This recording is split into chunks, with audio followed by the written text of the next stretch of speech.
Now we're going to be starting to introduce you to two rules. What happens when the exponent is negative? And another thing is what happens when the exponent is zero. So for question 7 and 8, what happens when I have a negative exponent? Well, let me talk about this rule really quick. Let's say I had an x to the seventh and an x to the negative 2. Let's say I had that. That's basically x to the fifth, right? Because I just have to add my numbers, so it gives me x to the fifth. But isn't this the same thing as x to the seventh over x to the 2? Because on that one, I have to subtract my exponent, 7 minus 2. Remember in the fraction? Now, in reality, when we have a negative, we can make a fraction. We can make everything a fraction. When we have a negative exponent on the top, because see, I could have made this a fraction to begin with. When we have a negative exponent on the top, it becomes a positive exponent at the bottom. At the same time, if we have a negative exponent at the bottom of the fraction, it becomes a positive exponent on the top. So a negative exponent on any side of the fraction becomes a positive exponent on the other side. Interesting. So let's take a look at here, number 7. I know when I have parentheses, because I'm thinking I can combine my terms that I did before, everything inside has to have an exponent. So I have 2 to the 1 and another 2 to the 1. I'm going to multiply my exponent on the outside to my exponents on the inside. So this negative 3, I'm going to multiply times 1. So it gives me 2 to the negative 3. And then when it comes to x, I multiply the exponent, so that gives me x to the positive 9. Because remember, negative times a negative is positive, 3 times 3 is 9. Then when it comes to the y, the next one, negative 3 times negative 2 equals positive 6. And then this negative 3 times 1, it gives me 2 to the negative 3. And then I'm going to finish with x to the negative 12. Okay. So let me start combining things here. I know I have to, as long as it's the same base, I'm going to add the exponent. So let's take a look at the whole numbers. This is going to give me 2 to the negative 6. I added the exponents, right? A negative 3 with another negative 3 is negative 6.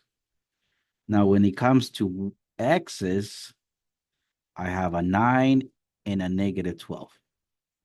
What's that? That's a negative 3, right? X to the negative 3. Some people ask me, how do you know what's 9 minus 12? How do you know it's a negative 3, not a positive 3? Think of this as when you're combining numbers, think of this as a sport. They have the negatives and the positives playing.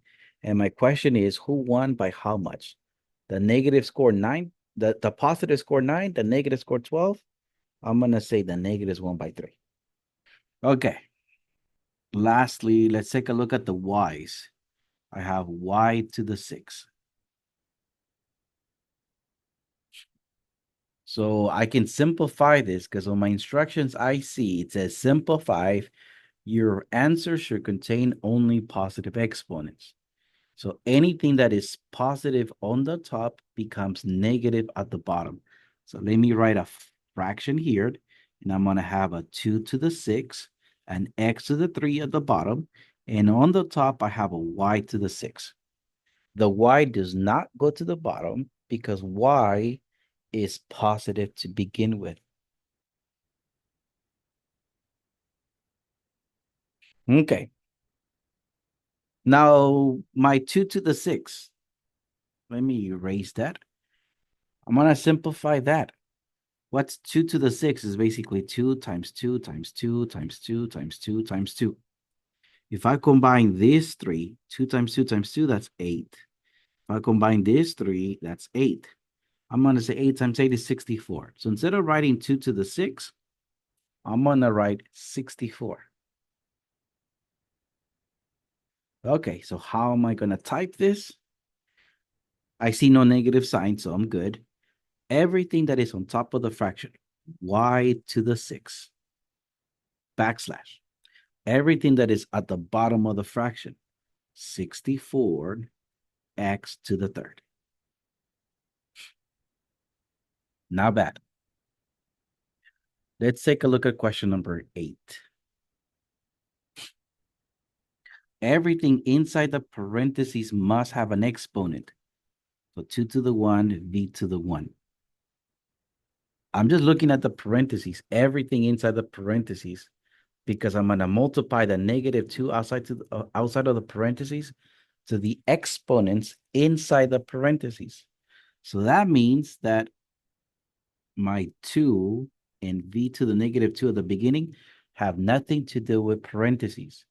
Now in the parentheses, let me multiply the exponent. So I have 2 to the negative 2, v to the negative 2, u to the negative 6. Remember, I was multiplying the negative 2 outside to the exponents on the inside. Okay. Technically, this is 2 to the 1, right? So let me combine my letters. Well, let me start with my numbers. That gives me 2 to the negative 1. Looking at the u's, because remember, I have to go in alphabetical order. Looking at the u, I have u to the 6. Now, looking at the v's, that gives me v to the negative 4. Oh, my u to the negative 6. I forgot my negative. Okay. So let me write a fraction. And remember, I'm going to bring every negative exponent, I'm going to bring it to the bottom. So I have 2 to the 1, u to the 6, and v to the 4 at the bottom. The top is empty. Remember, my empties, I fill it in with a 1. So I'm good to go. So let's work this out. First, I look for negative signs. I see none. So it's a positive. Top of the fraction, I have a 1 over. Now 2 to the 1, that's basically 2 ones. So it's just 2. That's basically what it is. 2 u to the 6, v to the 4. Remember, I have to go alphabetical order. All right, let's take a look at question number 9.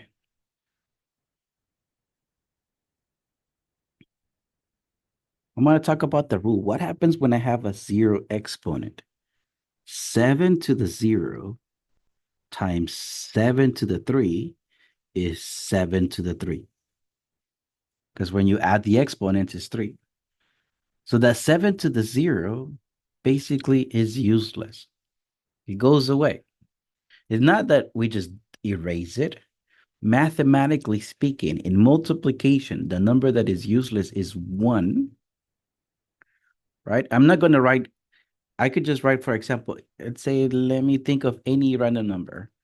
Let's say 3, right? I can write 3.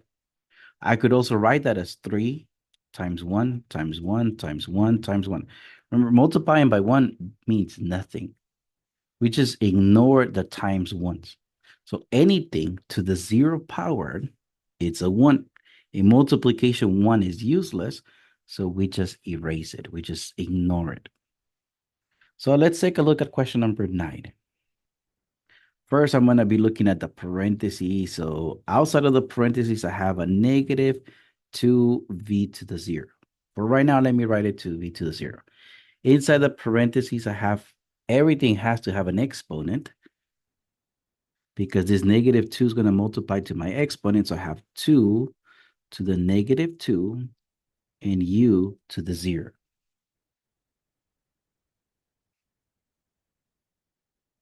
Okay.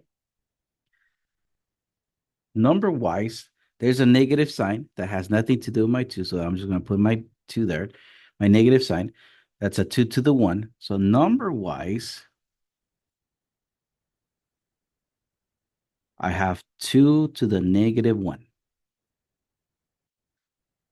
When it comes to u, I have u to the 0. Okay, that goes away. Remember I said anything to the 0, I'm just going to ignore.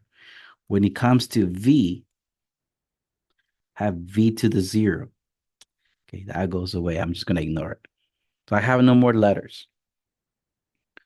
And remember what I have to do when I see negative exponents. Let me write this as a fraction. My negative sign comes to the front of the fraction, and I have a 2 to the 1 at the bottom. The top, I have nothing there. Cannot leave it empty, so I'm just going to put a 1. Now, 2 to the 1 is basically 2, right? So there's my answer, negative 1/2. The way I'm going to type this is negative 1/2. You might be wondering what happened to the letters. Well, they got 0 exponent. When we have a 0 exponent, we just erase it. We ignore it. Okay, let's take a look at here. I have a negative 2 to the 0 because I'm going to multiply 0 to the 1. I have a u to the 0 because 0 times negative 2 is 0. I have a v to the 0. I have a negative u to the 0, v to the third, times 2u to the fourth, and v to the negative 3. Okay, I just learned a rule, right? Anything to the 0, I'm just going to ignore. So that, notice I did not cancel the negative sign. Now you might be wondering, why at the negative 2 you did cancel negative sign? Because negative 2 was inside a parentheses. Okay, so I cancel everything that had to the 0 power. So number-wise, I see a negative sign and I see a 2. So let me write negative 2. Letter-wise, I look at the u first. U to the fourth.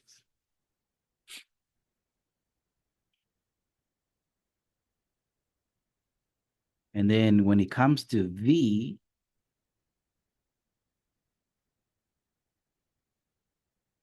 isn't that 0?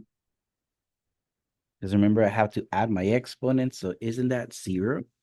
Remember how I said anything to 0, we just ignore? So let me ignore my v's. There's my answer. I don't see a fraction. I don't see negative exponents, so I'm good.